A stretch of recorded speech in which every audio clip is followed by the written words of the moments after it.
So he was probably one of the greatest leaders of the 20th century.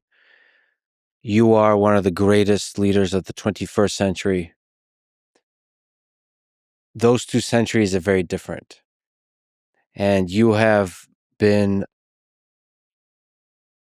masterful in the game, in the art of geopolitics. So let me ask you, you have found a balance. So when negotiating on the world stage with super powerful nations, is it better to be loved or feared? It seems like you are a masterclass of being loved by everybody, but everybody knows and feels the strength. So finding that balance. Can you speak to that balance? First and foremost, I don't think this is a fair comparison. Mahatma Gandhi wasn't just a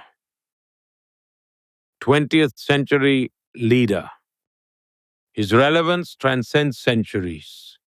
Mahatma Gandhi's legacy will last for centuries to come, and he remains relevant to date.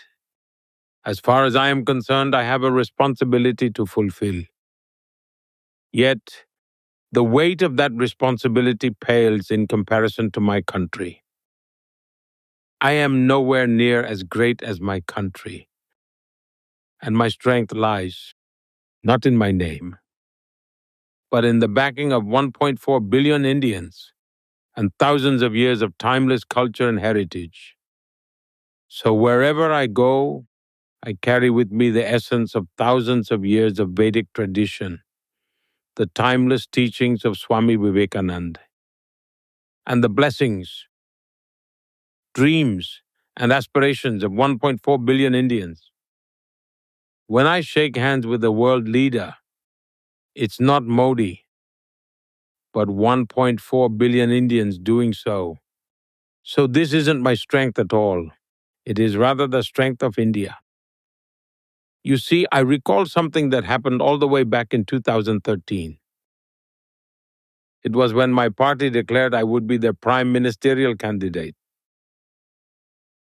My critics often tried to corner me on one point. It became a topic of widespread discussion. Modi is nothing more than a state leader.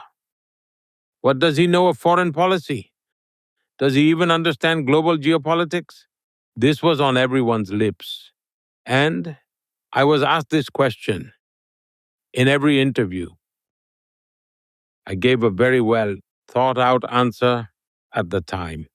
I said, I won't lay out my entire foreign policy in an interview, nor is it needed. That said, India will neither allow itself to be looked down upon, nor will it ever look up to anyone.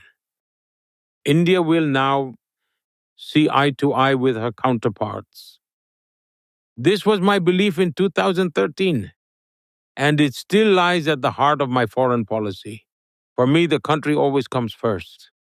However, to belittle someone or speaking ill of others is neither part of my cultural values nor my traditions.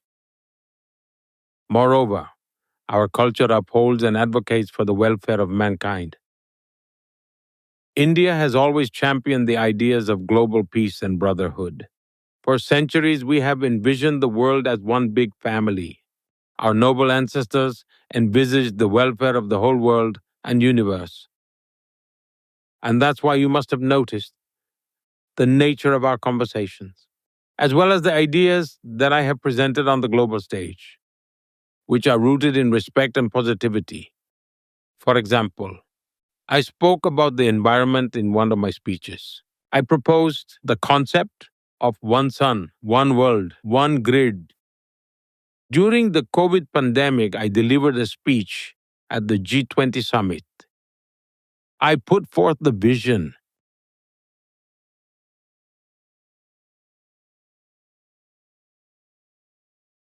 of one health, where humans and nature would live in harmony. And I have always worked towards this. We hosted the G20 summit with the motto, One Earth, One Family, One Future. We have inherited this timeless wisdom, and it's our duty to share it with the world. To give you an example, I have advocated for embracing renewable energy. We founded the International Solar Alliance with the motto, One Sun, One World, One Grid. Even when it comes to global healthcare, I had proposed One Earth, One Health. This initiative extends not only to humans, but also to all flora and fauna. I have always aimed to initiate efforts that foster global well being.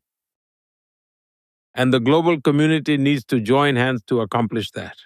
We must also understand that the world has become one small village today. No country can thrive in isolation. Today, we all depend upon one another. No one can make it far by themselves.